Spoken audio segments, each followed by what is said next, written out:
My mom died 6 months ago after a long battle with cancer. It's been the hardest thing I've ever gone through, and I'm still processing everything. But that's not why I'm here. I'm here because apparently I've committed some unforgivable sin by asking someone to move out of a house that legally belongs to me. Let me back up and give you the full story, because everyone in my family is painting me as this heartless villain, and I honestly don't know what to think anymore. My mom, Sarah, was 19 when she had me. My biological father was never in the picture. Not by choice, he just disappeared when he found out about the pregnancy. Mom was young, broke, and basically disowned by her ultra-religious parents for having a kid out of wedlock. She struggled for the first few years of my life, working multiple jobs just to keep us afloat. When I was about 8, Mom met this woman named Patricia at her job, a local diner. Patricia was going through a nasty divorce and had been living in her car with her 6-year-old daughter, Maya. Mom invited them to stay with us temporarily in our tiny 2-bedroom apartment until Patricia could get back on her feet. That temporary arrangement lasted 18 years. I need to be clear about something. Maya was never legally adopted. My mom talked about it sometimes, especially when we were younger, but it never happened. There were always financial barriers, legal complications, or just life getting in the way. Patricia always said she wanted to keep Maya's last name anyway, for sentimental reasons related to Maya's biological father who had died in a car accident. But for all practical purposes, Maya and I were raised as siblings. We shared everything: clothes, friends, birthday parties, Christmas mornings. Mom treated us exactly the same. When we were kids, I don't think I even understood the distinction. Maya was just my sister. Patricia contributed what she could financially, but she never had much. She worked retail jobs mostly, nothing that paid well. Mom was the primary breadwinner and homeowner. When I was 16, Mom managed to buy a small 3-bedroom house. Nothing fancy, but it was ours. Patricia and Maya moved in with us, and we actually had enough space for the first time in our lives. High school was when things started to get complicated. Not in any dramatic way, but I began to notice differences in how the world saw us versus how we saw ourselves. When Maya and I would tell people we were siblings, there would always be that pause, those questions. Oh, are you adopted? Step siblings? Half siblings? Maya would usually just say yes to whatever assumption people made, but it bothered me more than I admitted at the time. Not because I was ashamed of her or anything, but because I was starting to understand that our family situation was ambiguous. College applications made it even weirder. Maya qualified for need-based financial aid as Patricia's dependent, while I was listed as my mom's dependent. We had completely different FAFSA forms despite living in the same household. Maya got significantly more aid than I did, which led to some tension I'm not proud of. I went to a state school about 3 hours away. Maya went to community college locally and lived at home. During my college years, I came home for holidays and summers, but I was definitely transitioning into adult independence. Maya, on the other hand, seemed to settle deeper into the family home. After graduation, I got a job in the city and moved into my own apartment. Maya finished her associate degree and started working as a medical assistant, but she stayed at home. Mom never asked her to move out, never charge her rent. Patricia was still there too, though her health was starting to decline. Over the next few years, our family dynamic shifted in ways I didn't fully appreciate until later. I was living my independent adult life, visiting home maybe once a month, calling Mom regularly but not really involved in day-to-day family stuff. Maya, meanwhile, became Mom's primary companion and helper. When Mom started having health issues in her late 50s, Maya was the one driving her to doctor's appointments. When Mom needed help with grocery shopping or house maintenance, Maya was there. When Mom was diagnosed with cancer 3 years ago, Maya immediately stepped up as her primary caregiver. I helped too, don't get me wrong. I drove down every weekend once the cancer got bad. I paid for some of Mom's medical expenses that insurance didn't cover. I researched treatment options and helped coordinate care. But Maya was there every single day. Patricia's health was declining too: diabetes, heart problems, mobility issues. She couldn't work anymore and was basically dependent on disability payments and whatever help Maya could provide. The three of them, Mom, Patricia, and Maya, formed this tight unit while I was the son who visited on weekends and holidays. I felt guilty about it sometimes, but I also felt like I was living the life Mom had always wanted for me. She'd sacrificed so much to make sure I could go to college, get a good job, be independent. When I tried to talk to her about moving back to help with her care, she'd get upset and insist that Maya and Patricia had everything handled. "You've got your own life to live, honey," she'd always say. That's what I worked so hard for. Mom's last 6 months were brutal. The cancer had spread everywhere, and she was in and out of the hospital constantly. I took FMLA leave from work and spent most of those months staying at the house, trying to help with care and spend as much time with Mom as possible. It was during this period that I really saw how much Maya had taken on. She knew Mom's medication schedule better than the nurses. She'd mastered transfers from bed to wheelchair. She could read Mom's pain levels and moods in ways that sometimes surprised even me. Maya had essentially put her entire life on hold to care for our mother. But I also started noticing some things that made me uncomfortable. Maya had taken over a lot of Mom's financial responsibilities, paying bills, managing bank accounts, making decisions about the house. She'd moved into the master bedroom to be closer to Mom during the worst nights. Patricia was essentially living as an invalid in one of the other bedrooms, requiring almost as much care as Mom. When I tried to discuss Mom's will and end-of-life planning, both Mom and Maya would change the subject. Mom kept saying she had everything handled, and I shouldn't worry about it. Maya would just say we should focus on Mom's comfort and not think about after. I assumed Mom had set up some kind of arrangement to take care of Maya and Patricia. They'd been part of our family for so long, and Maya had sacrificed so much for Mom's care. I figured maybe Maya would inherit the house, or at least have some kind of life estate, or Mom would leave instructions for me to share the inheritance. It seemed like the natural thing to do. Mom died on a Tuesday morning in March. Maya was holding her hand. I was getting coffee in the hospital cafeteria and missed it by about 10 minutes. I'll regret that timing for the rest of my life. The funeral was beautiful but heartbreaking. Maya spoke about Mom with such love and gratitude, talking about how Mom had given her a family when she had nothing.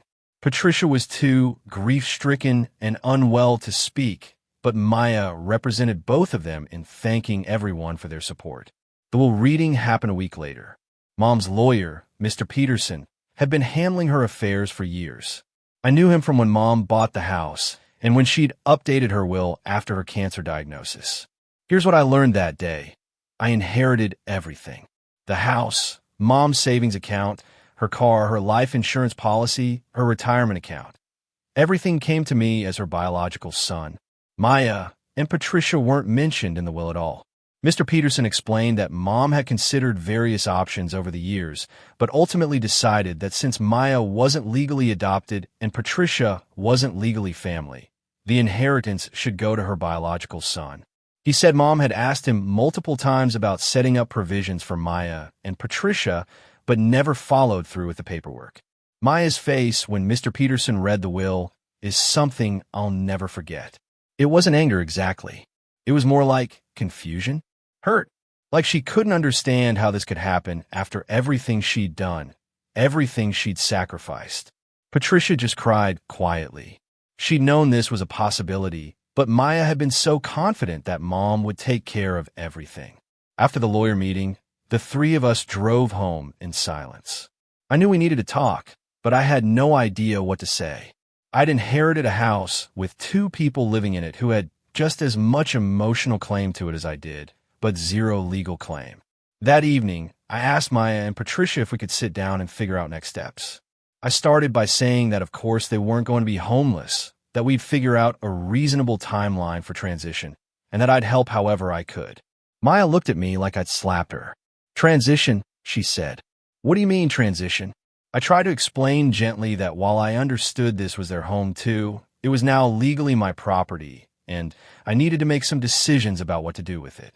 I said I was thinking of selling it, the mortgage was paid off, and the sale would give me a good nest egg, plus I could help them get set up somewhere new. That's when Maya exploded.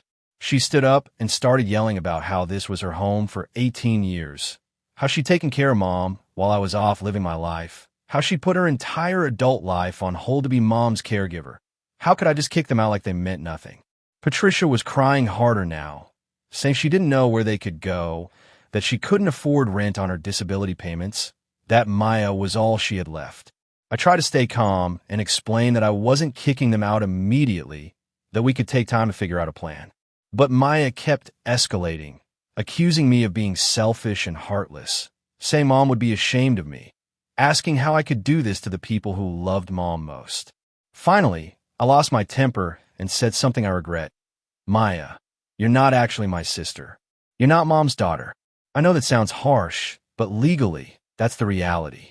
Mom left the house to me, and I have to make practical decisions about my inheritance. The look Maya gave me after I said that, I can't get it out of my head. It was like I'd just erased 18 years of shared history. Every Christmas morning, every family dinner, every time she called my mom. She walked out of the room, and Patricia followed her. They didn't speak to me for the rest of the week. I spent the next few days researching the situation online, trying to figure out what my obligations were, both legally and morally. The legal side was clear. The house was mine to do with as I pleased. The moral side was complicated. I found myself getting frustrated as I thought about it more. Maya was 24 years old. She'd been living rent-free for years while I'd been paying my own rent, building my own career, living independently like an adult. She'd had the advantage of not paying housing costs, which should have allowed her to save money and build toward her own independence. But when I looked at her bank account situation, she'd given me access to help sort out some of Mom's final bills. She had almost nothing saved. She'd been spending her income on medical supplies for Mom, groceries for the household, gas for all those medical appointments, and just general living expenses for 3 adults on one salary. Patricia had even less. Her disability payments barely covered her medications and basic needs. She was essentially financially dependent on Maya, who was financially dependent on living rent-free in Mom's house.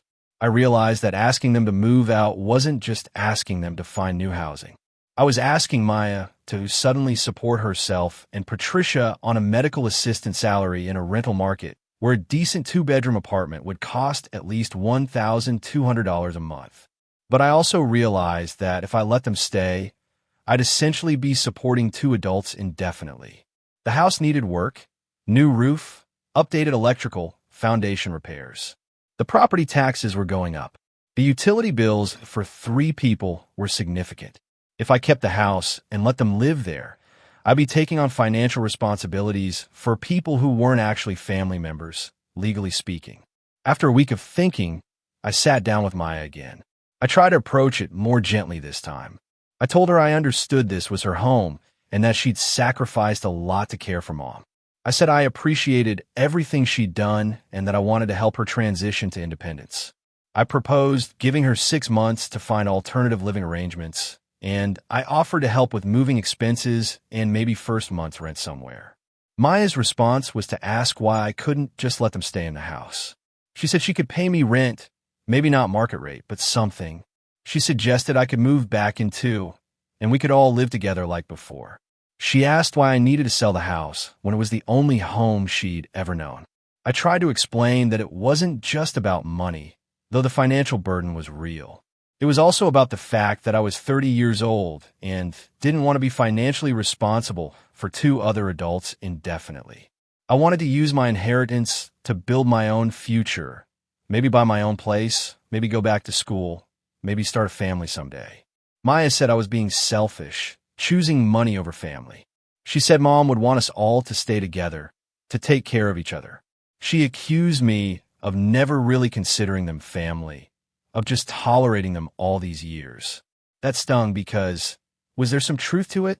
I'd always loved Maya, always considered her my sister, but had I also always seen our family situation as temporary? Had I always assumed that someday she'd build her own independent life the way I had? Word about our situation spread through the extended family pretty quickly. Mom had several siblings and cousins who had watched Maya grow up at family gatherings for nearly 2 decades. To them, Maya was just as much Mom's daughter as I was Mom's son. My Aunt Carol called me first. She said she'd heard about the will and wanted to know what my plans were for the girls. When I explained that I was asking them to move out, she was appalled. "How can you throw Maya out?" she asked.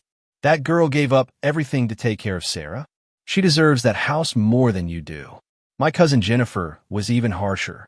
She told me I was proving that I'd never really accepted Maya as family, that I was showing my true colors now that money was involved. She said I was dishonoring Mom's memory by abandoning the people Mom loved most. But here's the thing that really got to me. When I asked Aunt Carol or Jennifer if they could help Maya and Patricia find housing or provide financial support, they suddenly had excuses. Carol said her own finances were tight. Jennifer said she didn't have room in her house for 2 more people. It seemed like everyone was quick to judge my decision, but not willing to step up with practical alternatives. My Uncle Mike was the only one who expressed any understanding of my position. He said he thought Mom should have handled the legal side of things better, that it wasn't fair to put me in this situation. But even he said he thought I should let Maya stay in the house for at least a year to figure things out. 2 months after Mom died, Maya came to me with a specific request. She'd been looking at apartments and had found a 2-bedroom place that would work for her and Patricia. It was about 20 minutes from her job and close to Patricia's doctors. The rent was $1,300 a month, which was stretching her budget but manageable. The problem was that they needed first month's rent, last month's rent, and a security deposit up front. $3,900 total. She'd been trying to save up, but between Mom's final medical bills and general living expenses, she couldn't pull together that much money. Maya asked if I could help with the upfront costs. She promised to pay me back over time, maybe $200 a month until it was covered. She said this would solve everyone's problems. They have their own place. I'd have my house, and everyone could move on.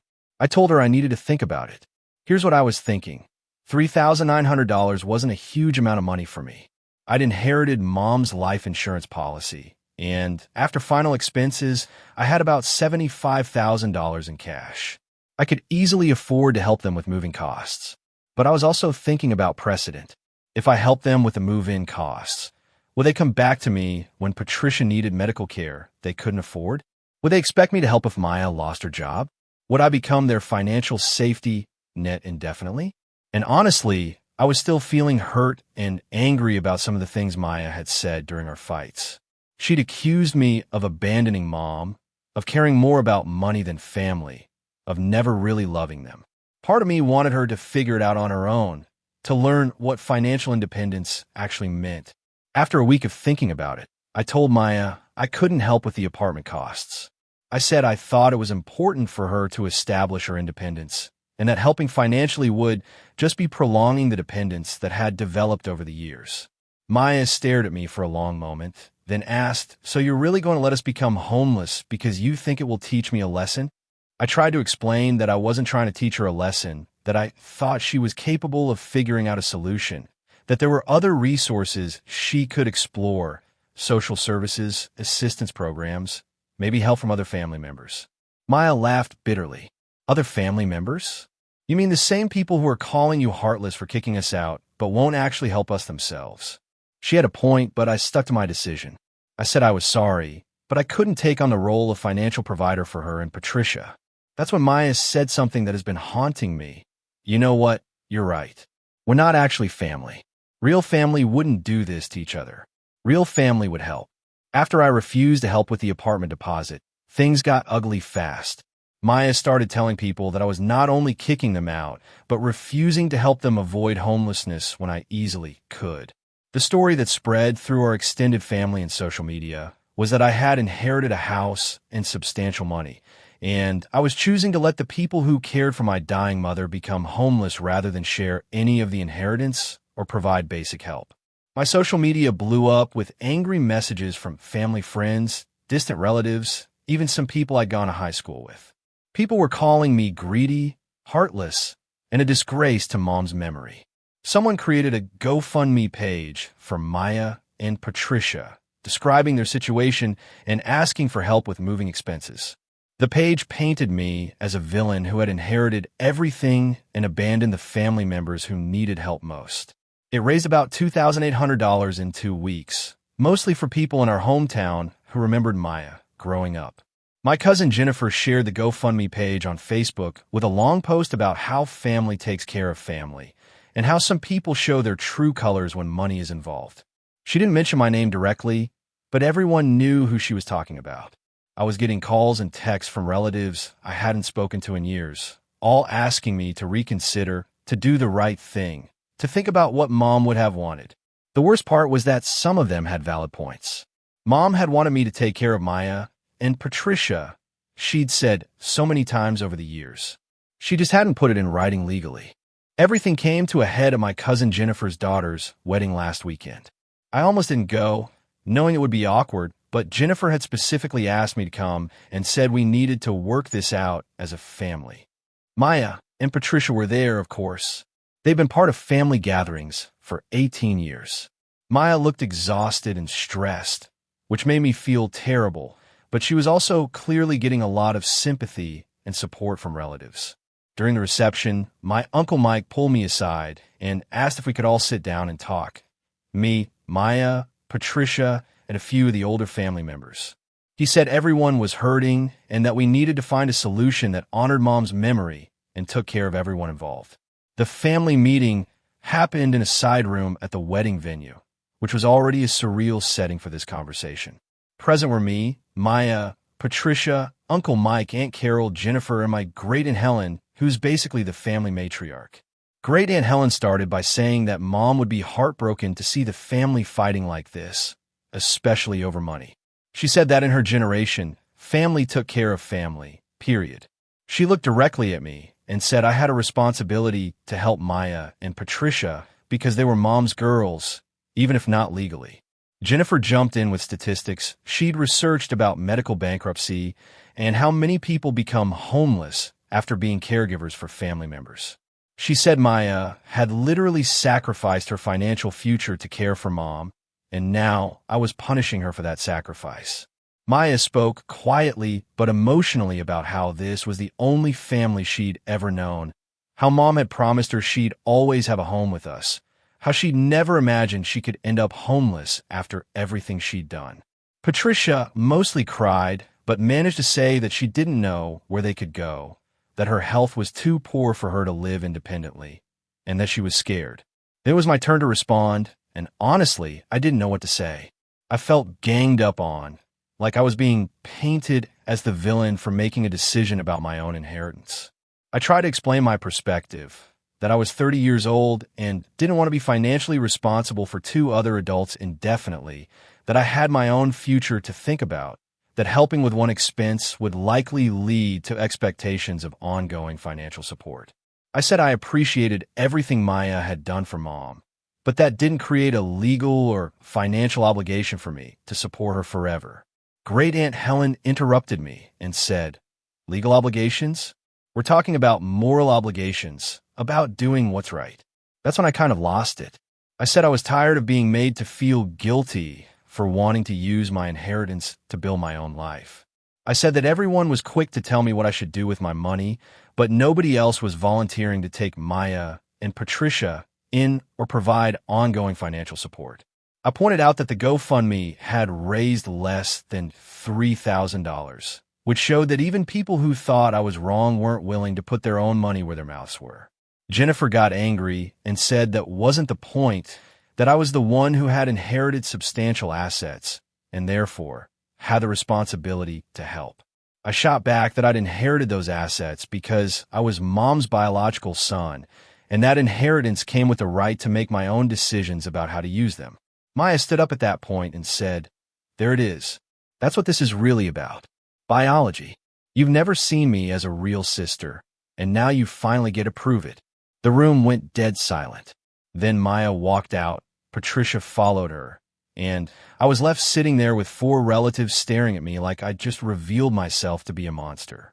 Uncle Mike said quietly, "That girl raised herself alongside you for 18 years, and she spent the last 3 years caring for your mother like a devoted daughter. And this is how you repay that." I left the wedding shortly after that. I haven't spoken to any of them since. It's been a week since the wedding confrontation. Maya and Patricia are still living in the house, but the tension is unbearable when I'm there. I've been staying in a hotel when I come to town to handle estate business. The GoFundMe page has stalled out at about $3,200, which is enough for the apartment deposit, but leaves them scrambling for moving costs and furniture. Maya has been working extra shifts at the medical clinic, but Patricia's health is declining and requiring more care. I've been getting occasional texts from family members asking me to reconsider. Jennifer sent me a long message saying she understands my position, but asking me to think about what kind of person I want to be and what kind of relationship I want to have with the family going forward. My Uncle Mike called yesterday with a compromise proposal. What if I let Maya and Patricia stay in the house for 1 year rent-free, giving Maya time to save up money and figure out a long-term solution? After the year, they'd move out and I could sell the house or do whatever I wanted with it. He said this would give Maya time to build up savings, help Patricia transition to more suitable long-term care, and allow me to honor Mom's memory while still maintaining my right to the property. I told him I'd think about it, but honestly, I'm not sure how I feel about any compromise at this point. I'm hurt by how I've been treated by the family. I'm tired of being painted as the villain, and I'm worried that any compromise will just lead to more pressure and more expectations down the road. I've been doing a lot of soul-searching over the past week, and I keep going back and forth on whether I'm handling this right. On one hand, I feel like I'm being reasonable. This inheritance is my chance to build financial security for my future. I'm not obligated to support two adults indefinitely just because we lived together for part of our childhood. Maya is capable of working and supporting herself, and there are social services available for Patricia if needed. I also feel like I'm being unfairly demonized by people who aren't willing to step up themselves. If Maya and Patricia are such beloved family members, why isn't anyone else offering to take them in or provide ongoing financial support? Why is the expectation that I should sacrifice my inheritance to solve a problem that everyone else just wants to criticize from the sidelines? On the other hand, I can't stop thinking about Maya's face when the will was read. She genuinely believed Mom would take care of her. She'd given up years of her life, potential career advancement, relationships, financial independence, all to care for our mother. And now she's facing homelessness because of legal technicalities that she had no control over. I also keep thinking about what Mom would actually want. She talked for years about Maya being like a daughter to her. She'd always said she wanted all of us to take care of each other. Would she be disappointed in how I'm handling this? But then I think about the conversations I had with Mom during her final months when she insisted she had everything handled and I shouldn't worry about after. If she'd wanted Maya to inherit the house or have ongoing financial support, she could have arranged that legally. The fact that she didn't suggest that maybe she expected me to use the inheritance for my own future. I'm also struggling with the family dynamics. I feel like I'm being forced to choose between financial independence and family relationships. If I give in to the pressure now, what happens the next time Maya needs help? What happens when Patricia needs expensive medical care? What happens if Maya wants to go back to school or has her own health problems? Am I setting a precedent that I'll always be the financial safety net? And if I am, is that fair to expect when I didn't choose to take on that responsibility? Final update, posted 2 weeks later. I wanted to give one final update since so many people have been following this situation. Maya, Patricia, and I have been living in the house together for the past 2 weeks, and it's been surprisingly okay. Not without awkward moments, but better than I expected. We've established some house rules and boundaries that are working well. Maya is contributing to groceries and utilities. I'm handling the major house expenses, and Patricia is helping with cooking and light housework within her abilities. It feels more like roommates than the complicated family dynamic we had before. Progress on the plan. Maya has been working extra shifts and has already saved about $1,800 toward her moving fund. She's also been researching apartments and has found a few good options that will work for her budget. Patricia has been accepted into the subsidized housing program I mentioned. She'll have her own studio apartment in a building with on-site medical support, and it's only about 10 minutes from where Maya is planning to live. Patricia is actually excited about it now. She'll have more independence than she's had in years, but with the security of professional support when she needs it. The timeline is working out well. Patricia will move into her new place in about 6 weeks, and Maya will move into her apartment shortly after that. This gives Maya a couple extra months to save money since she won't be supporting both of them anymore. Family relationships. Things with the extended family have mostly settled down. Uncle Mike has been great. He's actually helped Maya research apartment options and has offered to help with the actual moving when the time comes. Jennifer and I had coffee last week and cleared the air. She admitted that she was probably projecting some of her own family issues onto our situation and that she hadn't fully considered my perspective. We're not best friends, but we're back to normal cousin relationships. Great Aunt Helen invited all of us to Sunday dinner last weekend, which felt like a family seal of approval on our arrangement. The house. I've been getting the house ready for sale and dealing with some of the maintenance issues I mentioned earlier. It's been emotionally difficult going through Mom's things and preparing to let go of the family home, but it also feels like the right decision. Maya has been helping me sort through Mom's belongings, which has actually been really meaningful. She knows stories about some of Mom's possessions that I didn't know, and I've been able to share some childhood memories that she wasn't around for. It's helped us both process our grief. I've decided to let Maya take some of Mom's furniture and personal items for her new apartment. They're not worth much financially, but they have sentimental value, and I think Mom would want Maya to have them.